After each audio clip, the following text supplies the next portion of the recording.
Hello and welcome to another exciting and inspirational edition of the Helping Hand TV show. As you know, the Helping Hand will focus on the abilities of persons with disability. H4P is 10 years old. We are bringing dignity to disability. H4P, here for perfection. You have made changes to people's lives that you are perhaps not aware of. Every Saturday when I watch this show, I feel more heard. I feel more visible. I feel like somebody is speaking my mind. The show has brought enough evidence that these are awesome people who are doing great things. They are helping their families, institutions, churches, nation. Remember that disability is not inability. Hello and welcome to another exciting edition of the Helping Hand TV show, where we seek to throw the spotlight on the abilities of persons with disability. Today we have a very, very special edition to share with you. I'll go for a quick commercial break. When I come back, I'll introduce you to my very, very special guest. It's a Helping Hand show. Stay tuned. Bishop Dr. Charles C. Hackman is the Chief Executive Officer of DV Unlimited Company Limited, one of the leading manufacturing companies in Ghana, with a vision to lift the image of Africa across the globe by producing quality made in Ghana products across Africa and beyond, to reduce the unemployment rate in Africa by providing jobs for the youth of Africa, and to raise funds to support his humanitarian projects. What makes Dr. Hackman unique is that most of the proceeds from his businesses are channeled into supporting the underprivileged and persons with disability. My passion really has to do with children with disability. How to create a future for them, how not to make them feel that that's it. Because you see, it's a child with disability that grows to become an adult with disability. Funding for this, I must really commend DV Unlimited Company Limited. DV Unlimited Company Limited is the only Ghanaian company producing made in Ghana hotel amenities for the hospitality industry in Ghana. They also produce and market personal care and home care products such as shower gels, hand soaps, body lotions, hair shampoos, hair conditioners, hand sanitizers, antiseptics, bleach, floor and toilet cleaners. Dr. Hackman is also the producer and host of the Helping Hand TV show, an initiative of the H4P organization, which is the first TV program in Ghana solely dedicated to educating the citizens about disability. The H4P National Inter-Schools Disability Fund Games is a special brainchild of Dr. Hackman, which is aimed at giving equal opportunity to children with disability across the nation to harness their career in sports. Dr. Hackman is known for making indelible handprints through his donations to individuals, families, special education schools, and disability organizations. And that has earned him several awards, including the 2020 Ghana Leadership Awards for the humanitarian category. Dr. Hackman has shown so much commitment to helping the underprivileged, hence his name, the Helping Hand Man and the voice of ability on air for persons with disability. Congratulations, Bishop Dr. Charles C. Hackman, on receiving the award as Africa's most respected CEO on 17th July 2021. Tonight's one of the finest. And when I met him, I said, man, you are a handsome man with a handsome business, moving a wonderful economy and doing great business. I celebrate tonight the CEO of DV Unlimited, Bishop Dr. Charles C. Hackman. Team should come with him, of course. Team should come with him. He came all the way with you. Don't leave him out. One is good, we reserve it for the last moment. Congratulations, Bishop Dr. Charles C. Hackman.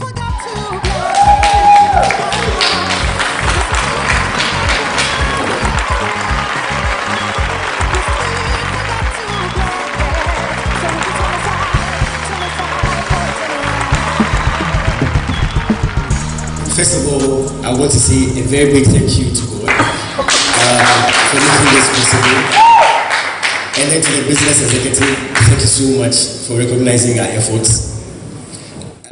What I want to say is this. I represent the disability community in Ghana, and I want to specially dedicate this award first to the disability community, because a lot of times we forget about disability. And we need to take a stand for disability.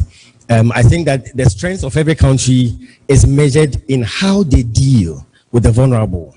And so I want to say kudos to the disability community, and this is for you. And secondly, I want to dedicate this award to Fire City Chapel, my Covenant family. Thank you so much. DV Unlimited, I'm so grateful. Thank you, and God bless you.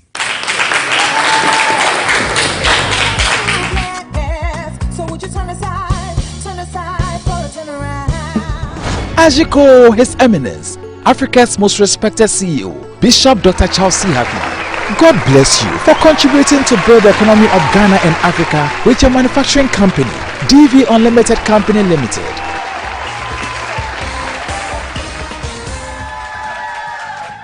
Hello, ladies and gentlemen. You are with me, the voice of ability on air for persons with disability.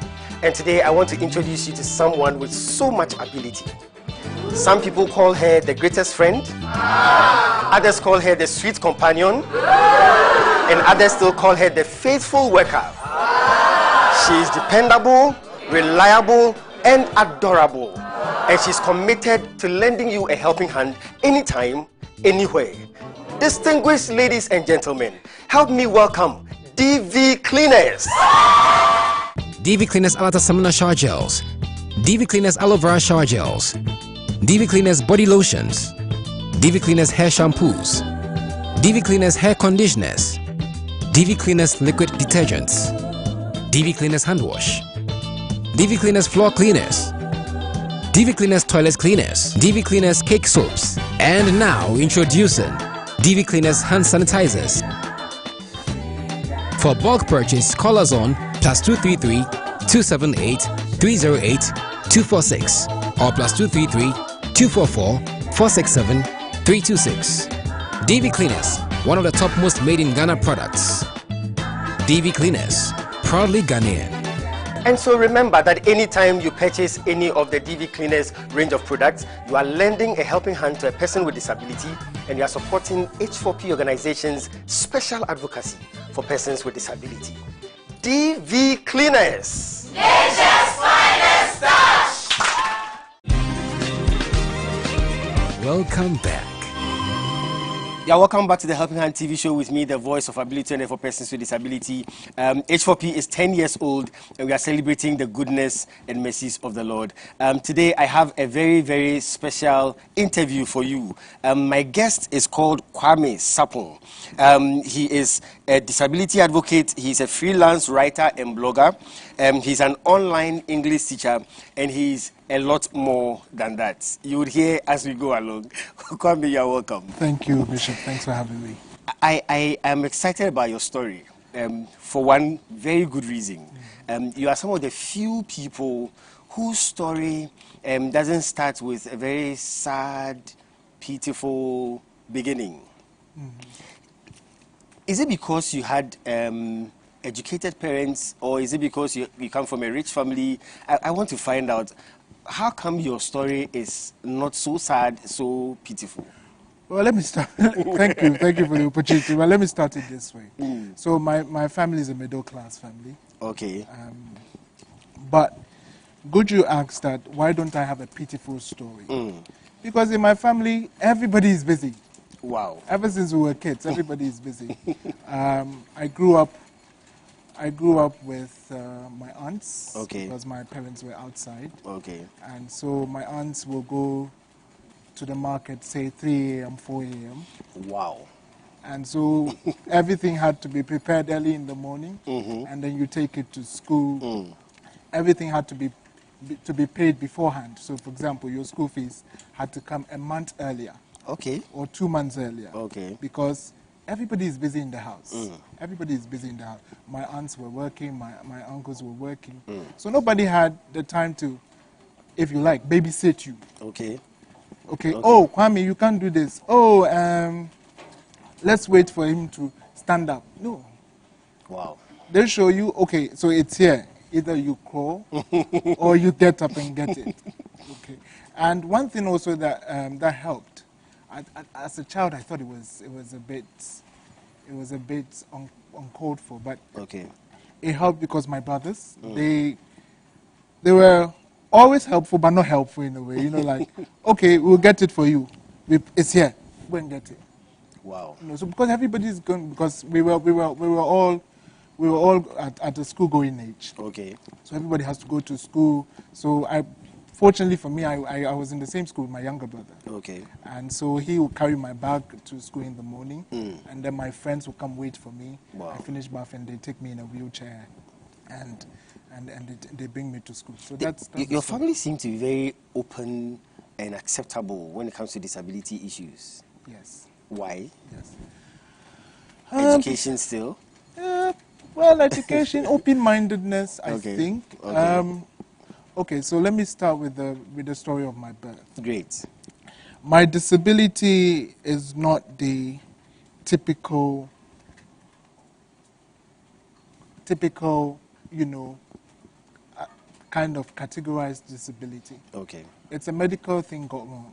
Okay. Okay, so here's the story. I was born in '86. Okay. So my mother came from Germany, I guess, on a holiday. Okay. And then she had me. I guess the medical explanation was when she was pushing, there's a gas that needs to be filled to help her push. Okay. She needs to have some support, some breathing support. She didn't get that. I think that's the hospital in Kumasi at the time. Okay. They didn't have that. So I think the only time they realized this was a big problem was when I was getting to 3-4 years old. Oh, okay. So at the beginning, it didn't really show. I was tiny. I was born premature. I was born 7.5 months. Okay. I was born premature, so that was a problem. That means you'll be very small. Yes, very small. It's very tiny. It's very, very tiny. So my mother cried a lot. Wow. My dad was because they were in Germany at the time. Dad. So my mom told my dad the problem. Okay. And she was telling her friends, oh, we in Suba, send you consider when. Wow. Mumfufuto and Kosia. But they still in China. In about 2 months, baby Fanako. And my mother said, no, I won't do that. Because he has eyes, he can see. Exactly. He still talks. Yeah. And he told my dad, and my dad said, don't even think about it. Don't even think about it. So it was through benevolence of some friends of my parents who they worked for in Germany. They were medical doctors. Okay. It was husband and wife. Okay. So my father told them, because my mother worked for them. My mother worked for them. My father told them that this is the problem we have. Okay. The baby that my wife went to deliver, we have some complications. So can you help? And gladly they accepted the help. And then in 1994, I was invited to Germany to have a look.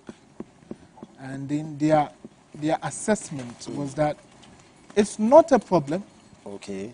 So we shouldn't touch it with operations and stuff, surgical stuff. Okay. We should just do normal aerobics, swimming, acrobatics. Oh, swimming. Yes, swimming. Maybe a lot of activity that involves the hand and the hands and the legs. Okay. The muscles will come back to normal because it's only a weakness in the muscles. So here is, if I can show you. Okay. Here's how the disability is.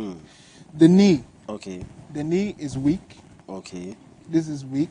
This is weak, and the spine. Okay, and the spine. Okay. And what makes it difficult for me to walk is that because I have weak knees. Okay. Every time I'm walking, my weight, my upper body weight, gives pressure to the leg, and so I cannot stand. Wow.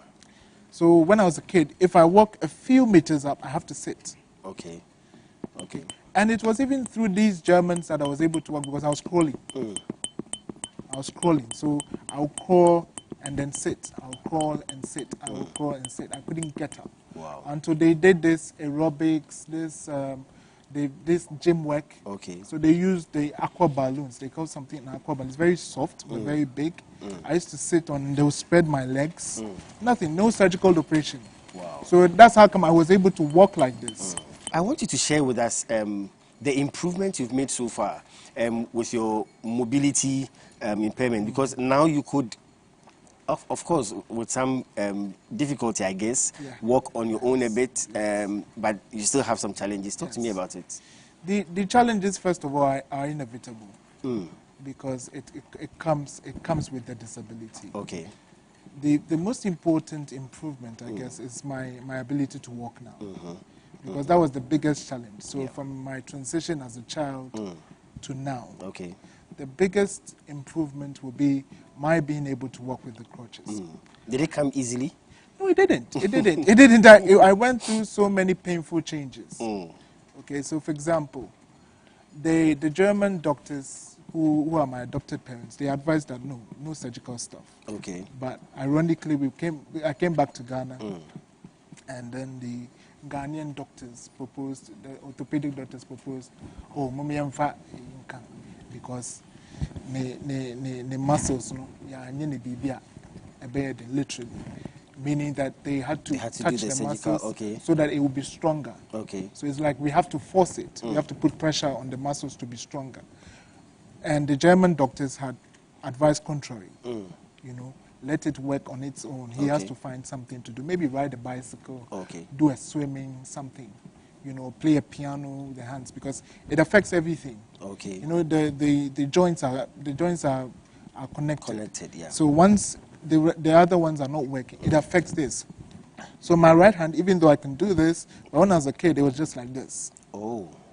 So even I cannot do this. You see? Okay. See this? Okay. It's not straight. Okay. It's not straight, but it's supposed to be this, just like this. So that's it. It's because of the weakness of the muscles in my body. And you are left-handed? Yes, I'm left-handed.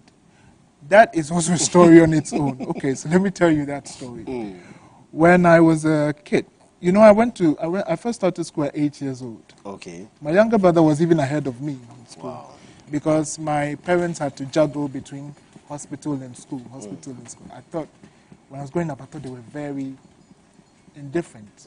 They didn't care. So I was always upset with them. But in my teens, I got to understand, they really had to struggle to make that decision. Yeah. They really had to struggle. So the first time I stepped in the classroom, I wrote with my left hand, and I was whipped multiple times. Multiple times. Even my brothers don't know this story. Was he in Kumasi still? Yes, he was in Kumasi. They thought I complained. Okay. I complained. They thought I was joking. And you know, there's this cultural thing about left-handedness and all that. Yes. I'm not the talkative type, so normally when I talk, people don't take it serious. You know, so I was telling my teacher, no, I'm left-handed. I eat with my left hand. I do everything with my left hand. So I don't know how you want me to change suddenly to my right hand. Because the right hand, on its own, was a training assessment that the Germans were doing. Okay. They used to give me a cushion ball. Okay. For me to press every morning. So when I'll go to school, they'll be holding me and I'll be doing this. Because they wanted the blood to flow through the muscles so that it can work. And that's even an assessment training on its own, and you are whipping it. You know, so I told my dad was furious. What he said at the time, I remember this was 1992, 1993, what he said was, Kwaminka, bitimi fu playing bank, member gan have do teachers new juma. So it was when I don't know, maybe I'm naturally stubborn. I continued to ride with my left hand, and oh, okay. So they kept beating you? Yeah, they thought I was making up. stubborn. Because when my hands are lying down, so for example, imagine me, a little boy, a student. I sit like everybody else. Yeah. So nobody sees any kind of odd change in you. You are like everybody else. So why are you saying you can't write with your right hand? Your right hand works fine. Why are you saying you cannot? It was through KKD, Kwesiche Dakwa. Okay. You know, that I got to know, and this was even 2016, that I got to know that even left-handers are appreciated. I thought there was something wrong with me. Wow. All the while, I thought there was something wrong with me. It was Kwesiche Dakwa, KKD, explaining to Loving C in Kumasi on radio. That he said, this thing must stop. He was doing an advocacy for left-handers. Okay. Or I think they call it Southpaw. Yeah. You know, so that is even a challenge on its own. I thought I had a problem. Wow. Okay, I used to work with MTN. I remember I was given a phone, a package to a Muslim guy. He said I have given it to him on my left hand, so he's not going to accept it. It took my boss to intervene for him to accept it. I don't know, but people think we're making it up. So it's the disability itself is not the problem. It's our reaction to it as a society. I tell people this all the time. You talk a lot about the people around you how they had to manage to help you, because you didn't have that kind of family that would reject you and all that. No. But the challenge would be the people around you. Yeah. How they would know how to help you. Yeah. How did you go around that?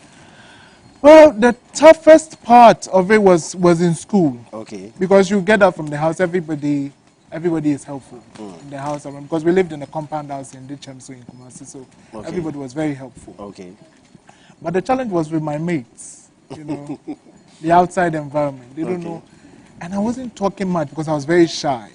And they were not making fun of you? They were, but they wouldn't say it out loud, I'm sure. They wouldn't say it out loud. For example, I can walk if I want to go to the, let's say, to the urinary. Okay. I tell them, and then somebody comes to help me. But because I was bulky, you know, I was bulky and I was very bulky, so they couldn't hold me. Okay. So I had to literally hold them so that they can be stable because I was bulky. Sometimes, even for them to ask me, I tell them, can you help me go here? Hey, how should we help him? But we can't help him. We can't help him. We don't know what to do. We don't know what to do. We don't know what to do. And even if you are showing them, they get angry. Okay. Now, why are you showing us what to do when we are the ones helping? I get this all the time, even today. You know, sometimes when I tell people, okay, can you move me to the left? Can you move me to the right? Hey, this man, why? We are helping you. And you are giving instructions. You are giving instructions. But it's me. I have to tell you what to do so I can be comfortable and it will also help you. Because if I don't, you may think that you hold, like for example, if you hold me this way, you immobilize me. Oh. You immobilize me because I cannot walk. Okay. Okay? Because normally in Ghana, people try to hold you by your upper arm. When you hold my upper arm, everything stops. Okay.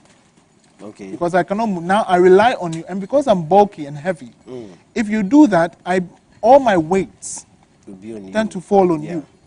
Yeah. Okay? So they tend to complain, but it's because of the way you've held me. But if you hold me this way, by my arms, then I can walk, then the burden it's not so eases much off you. Okay. Yes. It's a whole thing. It's a whole Amazing. thing. And the interesting thing in your story is that you talk about the fact that whilst the people around you were learning how to handle you, you were also learning. Yes, I was learning. And that's the shocking part. Most of my friends, even today, they still ask me, so you two, you did not know your own disability? I'm like, yes, I was learning like everybody else. I was learning because I didn't understand this myself. Okay? I didn't understand this myself. You know, in your imaginative mind, you are walking. Yeah. You're happy. Yeah. So you get somewhere and then little boys and girls see you. Hey, Papa no intimi nantio dinaya chacha. And like, oops, so menaya chacha. And you begin to think, oh, okay. So there's something wrong with me. It wasn't like I was living in a fool's paradise, but it was something that I was doing to motivate myself. Yeah. Because when you drown yourself in pity, you're going to die. Exactly.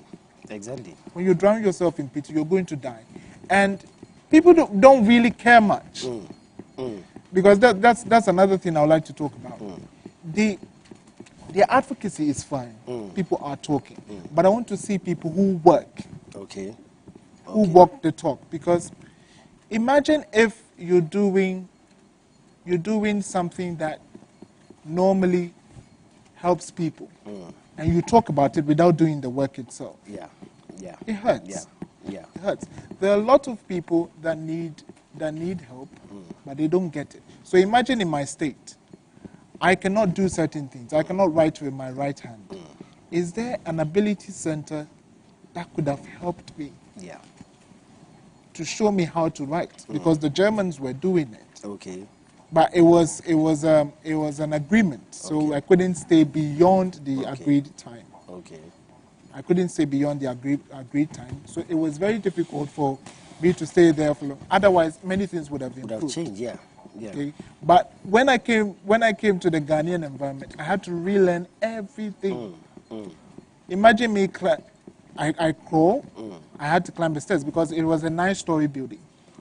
And we lived on the 9th floor, the last floor. So you can imagine. If you want to go and buy something, how can you go and buy it? Amazing. My brothers too, they've gone to school. My younger brother too is going to play football. Who will you send? Exactly. Let me go for a break. When I come back, you continue the story. Well, I'll go for 60-second success. I'll be right back with my very special guest. Stay tuned. Focus. True grit. Keep going. Keep your eyes on the prize. No stopping, because winning is not an option.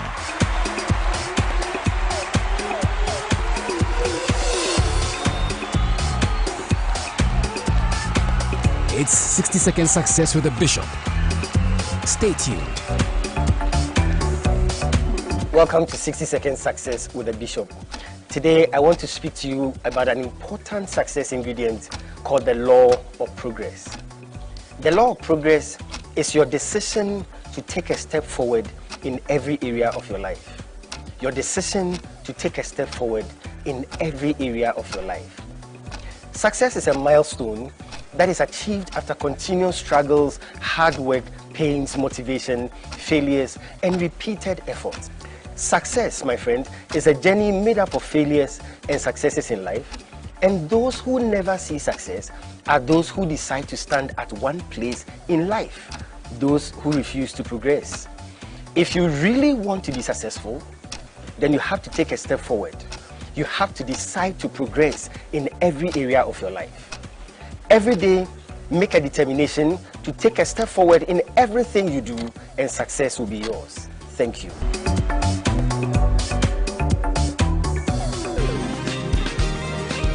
Welcome back. Yeah, welcome back to the Helping Hand TV show with me, the voice of ability on air for persons with disability. This is the special edition of the Helping Hand TV show. H4P is 10 years old, and we are looking at the youth and disability. I have a very young man here, a special friend of mine, sharing his life and his story. He's an advocate, so you'd hear more of that. I'm sure you have already heard more of that. Kwame, thank you so much for your time. You are helping with write-ups you do, with advocacy you do, and all that. Yeah. Let me find out from you, the Ghanaian disability situation. Are we going forward? Yeah, on paper, yes, we seem to be going forward, but on the ground, or practically, no. Number one thing that we need to do is to have a policy, a standing policy. Okay. Because it doesn't have to fall on the hands of a politician. Yeah. They have a 4-year term. They come in today, it's a good idea. Yeah. They leave the office, it's a bad idea. With relations to employment, especially. The average disabled person has a short career span. Yeah. Okay. Yeah. How many years do you expect, let's say, a wheelchair-bound person to work? 20 years, 30 years? It's not possible. Okay. So have a policy that says, if this is a wheelchair user or a wheelchair-bound person, let's train him in IT skills. Okay. Say coding. Okay. Let's get him a government contract, or let's say 20, 30 people of the same, on the same level, let's say government contracts. Let them sit at home, do freelancing. Okay. In the name of the government, and they get paid for it. Okay. And they get paid for it. Because I realized that, because I went to Germany again on the second time, on the second invitation, I realized that they were thinking ahead in terms of disabled people. Okay.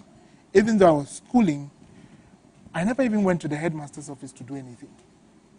Not to make a complaint? Yeah, not to make a complaint, because everything was sorted in the school. Wow. Everything was sorted in the school. At break time, they would take me to like a tech hub, the computers and stuff, and at that time they were even doing robots in the school. Okay. And they would teach me how to do it. I didn't understand why. And they would teach me how to do it. So one of my teachers was saying in German, at that time I didn't speak German, so they were saying it to me in German. Let me give you another funny example. I went for a conference. I was invited by a friend who's also an advocate. He lived in the UK. He came in, and he was so upset when we went for it. So he called me, he said, Kwame, Brabiti,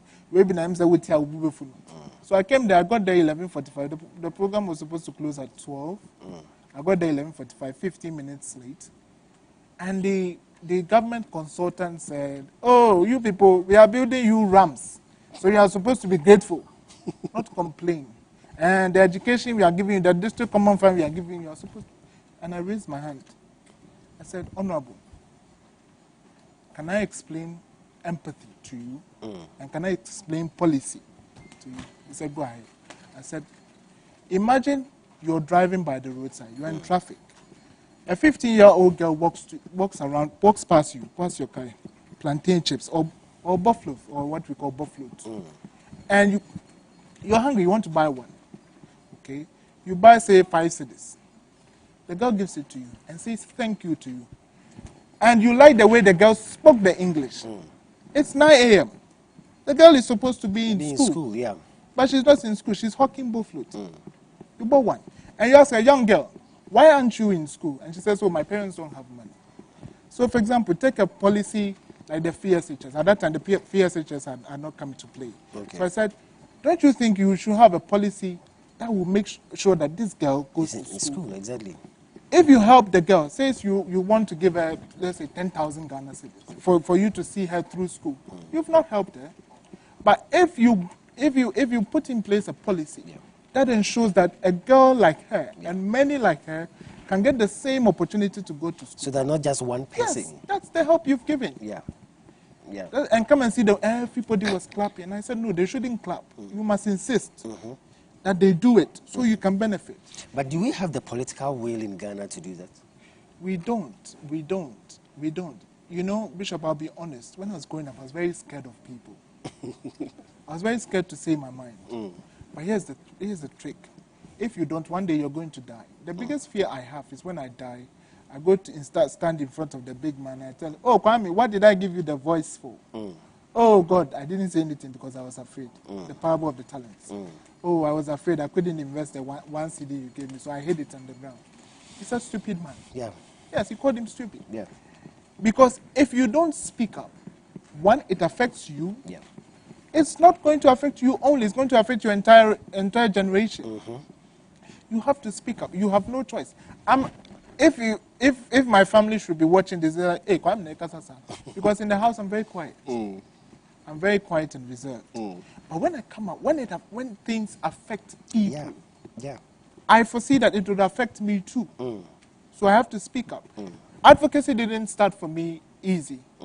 It started for me with a woman, one of our church mates, Mrs. Francisca Kwanti. I give every props to that woman. She has a son who is like 45 years old now. He's deaf and crippled. And that boy is her eldest son. She said, Kwame, I had your friend when I was on my way to Cape Coast University to study accountancy.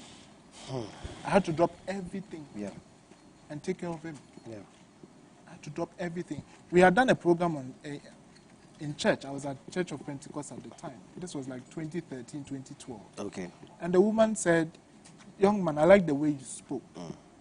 You should do advocacy. And I was in my small corner, you know.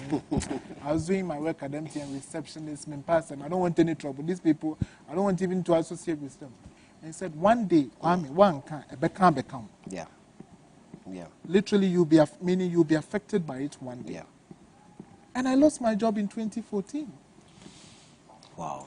Then I began to understand the prophecy the woman was giving. And she was always on my neck. She didn't tell me just once. She was always on my neck. Every time she told me, she would point to the sun. And he ironically, he was also called Kwame. He said, Shewunia Kwame, you have to speak up. You have to speak up for your people. You have to speak up. Try and speak up. Because what you're doing now will benefit later. Exactly. Wow. You have to speak up because if you don't, it's going to affect you one day. And you may not have the chance, even though you may have brilliant ideas, but because you didn't speak up for the idea to be pushed, it's stuck in your head. And now you can't do anything about it. Exactly. Okay? I'll go for a break. We'll cross over to Elorm for a spot of music. We'll have more advocacy issues to do when we come back. It's a Helping Hand TV show. Stay tuned.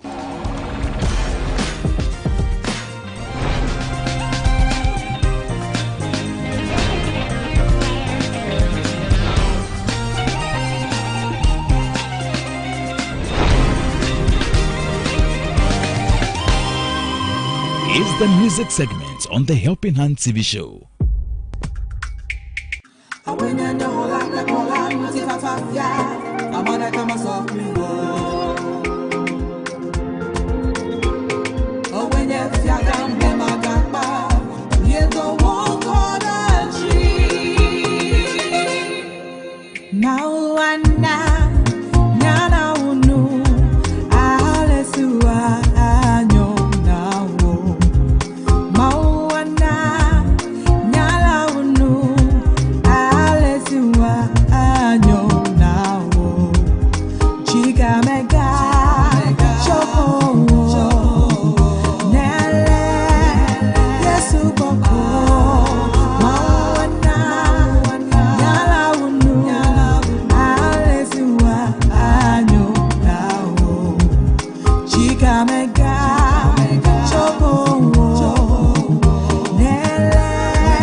H4P, celebrating 10 years of bringing dignity to disability. Hooray! It's H4P Show Time.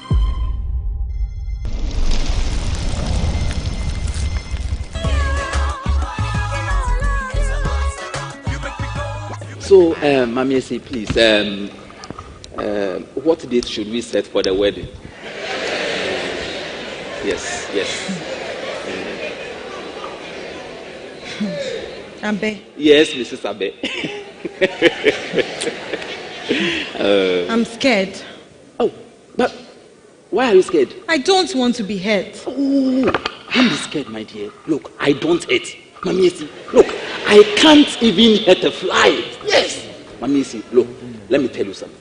Hey, do you know that when mosquitoes are biting me, I don't kill them? Yes.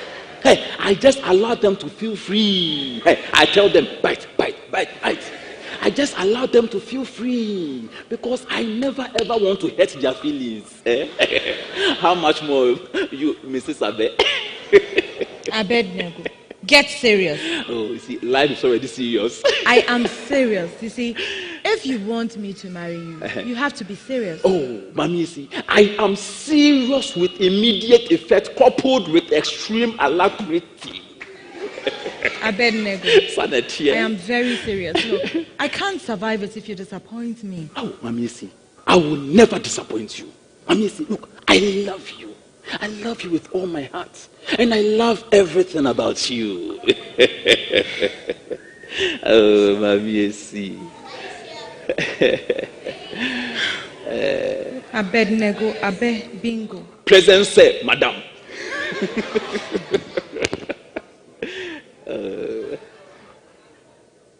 I am making a decision to love you for the rest of my life. Oh, thank you, God. Thank you. Oh, and I hope you won't make me regret this. Not at all, Mamisi. Thank you.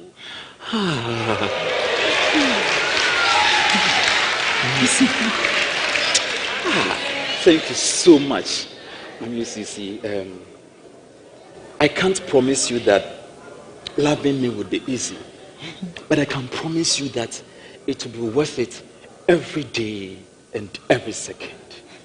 Mamisi, thank you bombastically for accepting to be my wife. Look, I will never ever leave you nor forsake you. That says Abednego Abedingo Jr. Amen. Amen. Purchase copies of the H4P Melodrama DVDs today. Contact H4P on +233 209 555 777 or +233 596 313 338. All sales are for the promotion of our disability advocacy. So grab your copies now. It's H4P Show Time. It's 10 years of bringing dignity to disability. H4P Ajiko. Welcome back. Yeah, welcome back to the Helping Hand TV show with me, the voice of ability and for persons with disability. It's been interesting. Kwame Sapong has been amazing, phenomenal. Kwame, thank you again for your ideas. Let me push this. We have to round up, but let me push this directly to you. How far are we as a country from having a president who is disabled? It will take a while, a long while, let me be honest. If I push you, how many years? Maybe 50. I'll explain why. As in 50? Yes, I'll explain why it's 50. First, we need to have change of mind about disability. I always tell people that disability is like going to funeral. All of us, one way or the other, will go to funeral. One way or the other, each of us will be disabled. If not by a physical injury, I think they do it for show. The Ghanaian hospitality? Yes, the Ghanaian hospitality. It means we have to keep doing this advocacy. Exactly. We have to keep doing this advocacy. Exactly. Well, thank you so much, Kwame. I'll go straight to the freestyle segment. You are an advocate, you are a writer, you are a blogger, you are all that. What would you do for me, freestyle segment? Let me see. Can I? Maybe I could sing. Great. I do believe someday we'll all be free. Someday we'll all be free. I may not know how long it will be. Someday we'll all be free. Someday we'll all be free. Someday we'll all be free. And we shall overcome. We shall overcome. For we shall overcome someday. Deep in our hearts, I do believe we shall overcome someday. That's what we believe on the Helping Hand TV show, that someday we shall overcome. That is why for the past 10 years, H4P has been doing this advocacy thing, bringing dignity to disability. Thank you so much, my very special guest, Kwame Sapong, for spending your time, sharing your life with us, giving us all these ideas so that we will move forward as a community. Thank you for watching. Thank you for tuning in. A special thanks to all those who contribute to the Helping Hand TV show, H4P organizations through our mobile money system. Thank you so much. Your contributions are very, very, very appreciated. Thank you so much. My crew, I can never stop saying thank you. DV Unlimited Company Limited, Fire City Chapel, my proud sponsors. Thank you so much for making this possible. I'm going to come your way again with the Helping Hand TV show next week. But until then, remember that disability is not inability. God bless you. Stay safe. Thank you. Spirit